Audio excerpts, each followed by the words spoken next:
आमच्या YouTube चॅनलला subscribe करा। महानकारी न्यूज सबस्क्राइब करा आणि नोटिफिकेशन ऑन करा। नोटिफिकेशन ऑन केल्यामुळे आमचे अपडेट आपल्यापर्यंत सतत पोहोचेल। पुलाच्या शिरोलीत मारामारी, परस्पर विरोधी तक्रार दाखल।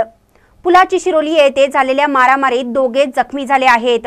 शुभम अशोक यादव व सौ कल्पना बाळासो शिंदे राहणार यादववाडी, पुलाची शिरोली अशी जखमींची नावे आहेत। विष्णुकांत भोसले यांच्या मुलीशी शुभम यादव याचे प्रेम संबंध आहेत। या कारणावरून आज सकाळी 9च्या सुमारास अधिक यादव यांनी शुभमच्या हातावर काठी मारून त्याला जखमी केलं। यावेळी शुभमची आई सौ संगीता व वडील अशोक यांनी भांडण सोडवण्यासाठी प्रयत्न केला।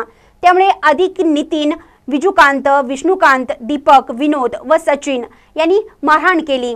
याबाबत शुभम यादव यांच्या फिर्यादीवरून शिरोली MIDC पोलीस ठाण्यात अधिक यादव, नितीन यादव, विजुकांत भोसले, विष्णुकांत भोसले, दीपक यादव, विनोद यादव, सचिन यादव सर्व राहणार यादववाडी, पुलाची शिरोली अशा 7 जणांविरुद्ध गुन्हा नोंद करण्यात आला आहे।